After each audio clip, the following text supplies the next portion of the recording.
Hi guys, so in today's video we will analyze a company called Utkarsh Small Finance Bank.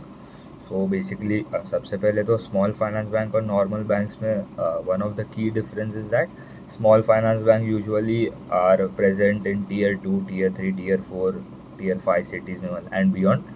And उनका अगर आप जो loans जो देते हैं उनका अगर देखोगा तो average ticket size will be comparatively lesser than the universal banks like your HDFC, Kotak, ICICI and उनका प्रेजेंस भी it would be majority in the unsecured वाला सेगमेंट, मतलब माइक्रो फाइनेंस हो गया, unsecured loans, personal loans, and whereas the companies like HDFC, कोई भी HDFC, ICICI, Kotak bank ले लो, उनका मेजॉरिटी जो है सिक्योर्ड वाला सेगमेंट ज़्यादा होता है क्योंकि वो स्टेबल बैंक्स होते हैं, बड़े बड़े कॉर्पोरेट्स हो गए. एंड अभी अगर उत्कर्ष का देख लूँ तो they are present in 26 states and they have around 1028 branches as of quarter 3 ended. And this quarter they opened around 140 new branches. 140 new branches were opened in the 9 month of FY25. मतलब Q1, Q2 and Q3 का cumulative अगर देखो तो they have added around 140 branches. उनका अगर AUM का size देखो तो that is around 19,000 crore and AUM growth was around 16% YOY. तो पहले कंपनी यूज टू ग्रो अराउंड 30-35% का गाइडेंस था. लास्ट क्वार्टर वो 25 हुआ. अभी the growth has slowed down to 16%. And ये यूजुअली क्यों होता है? क्योंकि बेसिकली अभी जो माइक्रो फाइनेंस सेगमेंट में जो प्रॉब्लम्स चल रहे हैं, सब स्मॉल फाइनेंस बैंक में प्रॉब्लम्स है. And all the micro finance lenders जो प्योर लेंडर्स है माइक्रो फाइनेंस में, मतलब उनका 90-100%, 95-90-95% ऑफ द बुक जो है माइक्रो फाइनेंस में, लाइक कंपनीज लाइक अरमान हो गया, फिर फ्यूजन सेटिन केयर हो गया, फ्यूजन माइक्रो फाइनेंस है, फिर आपका कंपनीज लाइक क्रेट एक्सिस ग्रामीण हो गया, the market leader in the micro finance space. तो ये सब कंपनीज में थोड़े प्रॉब्लम्स चल रहे हैं. एंड क्योंकि मतलब पहले तो बोला था कि हीट वेव एंड इलेक्शंस हुए थे इसलिए प्रॉब्लम थे. फिर जब प्रॉब्लम्स हुए तो कस्टमर्स को मतलब loan EMI they were not paying on time. तो उसके बाद जो MFIN जो है, मतलब माइक्रो फाइनेंस इंस्टीट्यूशन नेटवर्क्स करके, जो उनका रेगुलेटरी बॉडी है, मतलब RBI जैसा माइक्रो फाइनेंस का एक बॉडी होता है रेगुलेटरी, तो वो सब रूल्स एंड सब बनाता है.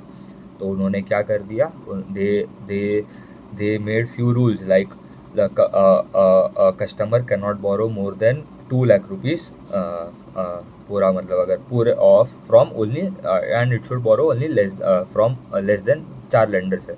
मतलब if they have taken a loan from lender A, B and C, तो मतलब वो D से ही ले पाएगा. एंड अगर उन्होंने इफ़ दे लेट से दे हैव टेकन ओनली अगर अराउंड 100 रुपीज़ का लोन, 100 रुपीज़ लिया 3 से, तो वो चौथे पे ही जाएगा, मतलब उसके ऊपर नहीं जा सकता. बट 2 लाख रुपीज़ के भी नीचे रहना चाहिए, मतलब it is a and statement.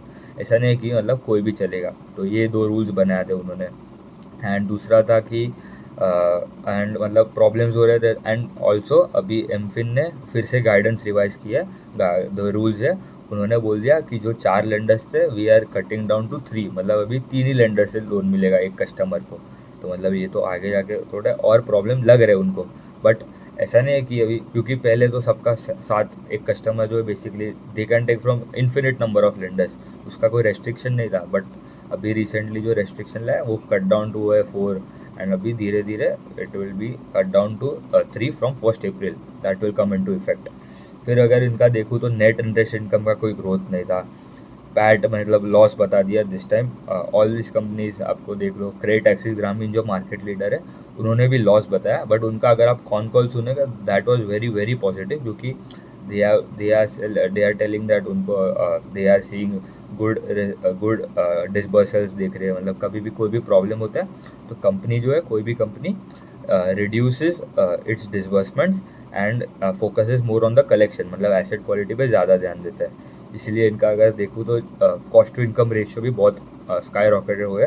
क्योंकि उनका कॉस्ट टू इनकम पहले around I think it was around 60, पहले अराउंड 55-60% था लास्ट क्वार्टर. अभी ये क्वार्टर अराउंड 68% हो गया है.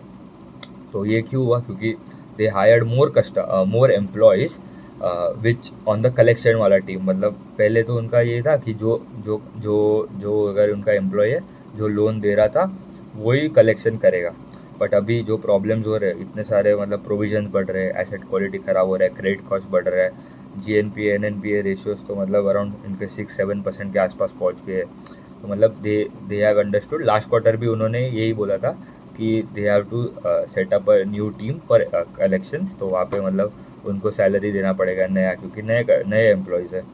फिर अगर उनका देखूँ तो सिक्योर्ड वाला सेगमेंट मतलब जिसके अगेंस्ट कोलैटरल है, मतलब होम लोन हो गया, loan against property, commercial vehicle loans, construction equipment, CE and CV loans जो होते हैं। तो दैट वाज अराउंड, जो सिक्योर्ड वाला बुक है that is around 41% as of Q3। एंड जो पहले था लास्ट क्वार्टर देखो, Q1 ऑफ FY25 मतलब स्टार्टिंग ऑफ FY25 में दैट वाज 34%। मतलब वो अनसिक्योर्ड वाला सेगमेंट कम कर रहे हैं। And micro finance as a पूरा overall mix of the AUM देखो तो that stand at around 49 to 50% के आसपास। तो मतलब आधा बुक अगर उनका लोन बुक देखो तो वो माइक्रो फाइनेंस से आता है, एंड वहाँ पे मतलब मेजॉरिटी ऑफ द प्रॉब्लम वहाँ पे है। दूसरा देखूँ तो MSME loans contribute to around 18%। Home loan, housing loans जो होते हैं दैट इज़ अराउंड 5%। फिर जो commercial vehicle and construction equipment वाले जो लोन्स होते हैं दैट इज़ अराउंड 6%। फिर अगर उनका होलसेल वाला बुक भी है, मतलब होलसेल मतलब बड़े बड़े कॉरपोरेट्स को लेंडिंग करता है। फिर आपके इंफ्रास्ट्रक्चर लोन्स हो गए, कंस्ट्रक्शन फाइनेंसिंग होते हैं, तो that is around 11%। And other वाला जो लोन है दैट इज़ 6-7% रिमेनिंग। अगर इनके टॉप स्टेट्स भी देख लो तो they are majority presence in the Hindi heartland, ठीक है। मतलब ये बिहार, यूपी, झारखंड, वहाँ पे उनका ज़्यादा प्रेजेंस है। एंड महाराष्ट्र में भी प्रेजेंस है, मतलब एक side on the that Hindi heartland वाला साइड, एंड एक साइड वेस्टर्न साइड में, मतलब अगर देखो तो महाराष्ट्र का आता है।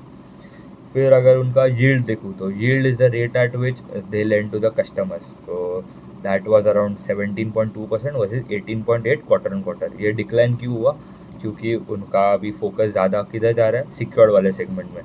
अभी अनसिक्योर्ड में कस्टमर जो होता है, बैंक्स होता है, they can charge higher interest rates क्योंकि अनसिक्योर्ड है। मतलब अगर कस्टमर भाग जाएगा तो मतलब उनको तो प्रॉब्लम हो जाएगा। अगर सिक्योर्ड कस्टमर है तो, क्योंकि अगर उसके अगर कुछ घर या कुछ भी कोलेटरल के अगेंस्ट है तो the bank can sell it out and make out the money which they have cover up the money. तो मतलब वहाँ पे यूजुअली सिक्योर्ड वाला जो सेगमेंट है that is a low yield product, ठीक है। मतलब वहाँ पे वो ज़्यादा चार्ज नहीं कर सकता।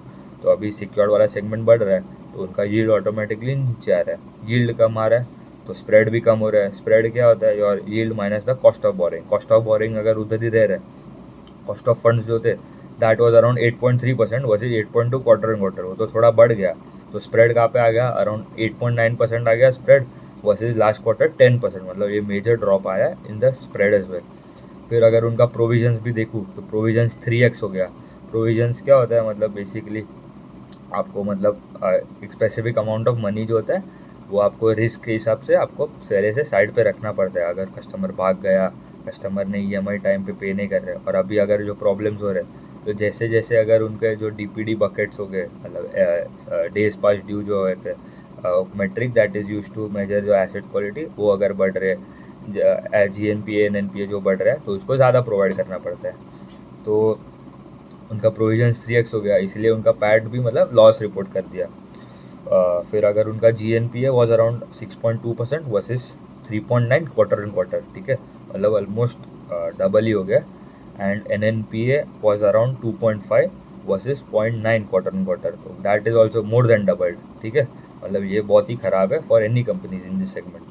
बट एंड उनका अगर देखूँ तो कलेक्शन एफिशिएंसी भी for this quarter of Q3 of FY25 was around 88%, and last quarter था 92%, उसके पहले था 96%। एंड Q4 में ऑफ FY24 जब कुछ प्रॉब्लम नहीं था, कोई मतलब सबका ग्रोथ आ रहा था 30, 35, 40%। सूर्योदय का भी growth 40%, Utkarsh was also growing 35%, guidance भी इतना स्ट्रॉन्ग था, तभी कलेक्शन एफिशिएंसी और 98%, मतलब 98 से आ गया 88। तो आपको डायरेक्शन देखना है, ठीक है। It is very important that you have to see the direction of the collection efficiency, ROE numbers, ROA numbers.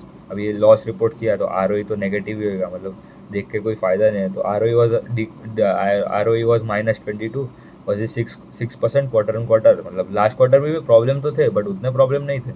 And Q1 में was the ROE was around 15% के आसपास।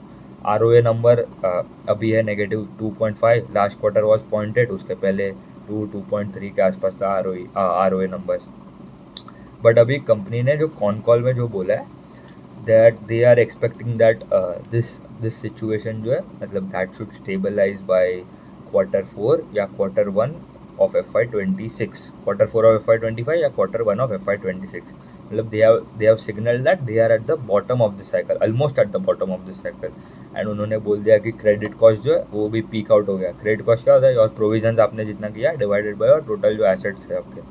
तो क्रेडिट कॉस्ट वॉज अराउंड 8.8% हो गया दिस क्वार्टर वर्सेज 2.7 YOY देखूँ तो मतलब यहाँ पे मतलब 4x हो गया है क्रेडिट कॉस्ट जो है.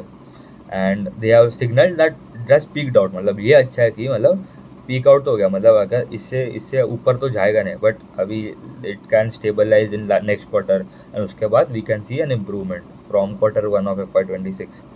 एंड अगर उनका कलेक्शन एफिशिएंसी देखूँ फॉर इंडिविजुअल मंथ्स का देखूँ फॉर द कस्टमर्स जो लोन टाइम पे कर रहे हैं, मतलब जो NNPA में नहीं गया, जो GNPA में नहीं गया.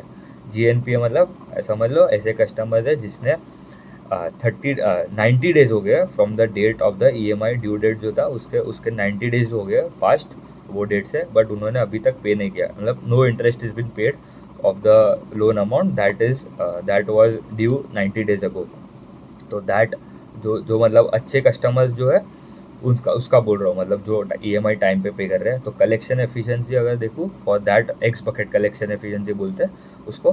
तो इन सितंबर अक्टूबर नवंबर में दैट वाज अराउंड 96% के आसपास. फिर दिसंबर में हुआ 98%. फिर जनवरी में इट वाज अराउंड 98.5%. एंड अभी फरवरी में as of the date of the con call I don't remember the date but 15 या 20 फेब तक उन्होंने बोला कि 10 फेब 15 फेब के आसपास दे टोल्ड दैट द फरवरी का जो collection efficiency x bucket collection efficiency मतलब जो अच्छे कस्टमर्स है दैट वाज अराउंड 99%. मतलब वो अच्छा हो रहा है कि एक कलेक्शन एफिशिएंसी उनका इम्प्रूव हो रहा है. क्रेडिट कॉस्ट भी वो बोल रहे हैं कि स्टेबलाइज होने वाले हैं, मतलब हो गया, पीक आउट तो हो गए and they are going to stabilize from next quarter. And company अभी बोल रहे हैं कि we will continue to focus more on the secured वाला segment. And company is telling that उनका अगर पहले देखूँ तो cost to income was around 40-55% के आसपास, 40-50%.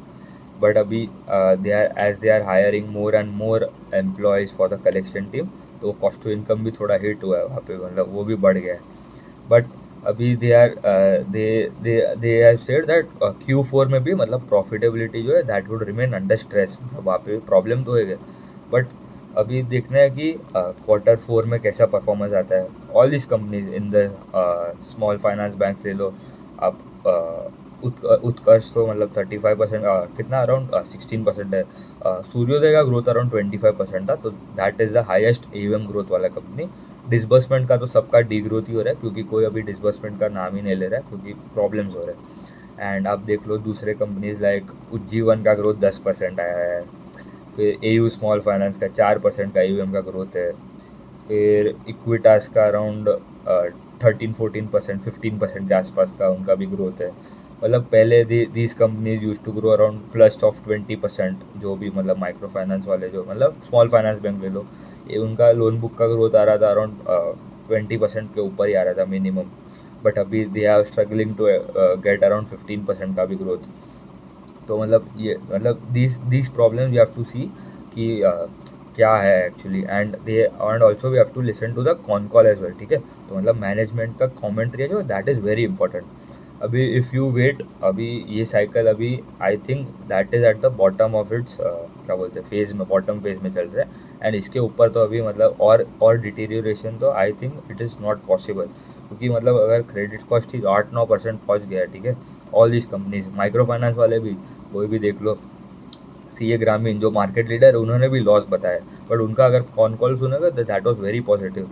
दे are seeing upper trends in the collections and par numbers. उनका पोर्टफोलियो एट रिस्क जो होता है DPD जैसा ही होता है वो भी इम्प्रूव हो रहे हैं. एंड इनका अगर देखूँ तो उत्कर्ष का we have to track all these companies in the this segment and we have to listen to everyone's con calls and see that अगर ये पूरा ट्रेंड अगर चेंज हो रहा है तो these I think next 1 to 2 months will be the bottom of this cycle. and वहाँ से मतलब if you wait for the numbers to improve the अभी मालूम पड़ेगा स्टॉक वहाँ से डबल हो गया बट अभी भी नंबर इम्प्रूव उतने हुए नहीं. तो मैनेजमेंट का कॉमेंट्री है that is very important to understand. ठीक है, मतलब उतना ही रखते हैं, ट्रैक करना पड़ेगा, देखना पड़ेगा ग्रोथ कैसे आता है। एंड ये साइकिल में मतलब स्टॉक जाता है तो it would become 3x 2x 3x होता है, पर ये क्योंकि ये पूरा डीपली सिक्लिकल है, एंड गिरता है तो मतलब 60-70%। आप देख लो फ्यूजन फाइनेंस हो गया, micro finance, fusion micro finance जो है, स्पंदना स्फूर्ति जो है, उनका तो मतलब क्वार्टर 1 या क्वार्टर 2 से उनको तो लॉस दिखने लगे थे, जबकि मतलब कोई प्रॉब्लम नहीं था in these banks and Credit Access Grameen and Arman as well. Arman Finance का मतलब they are also seeing a lot of problems as well. ठीक है, थैंक यू।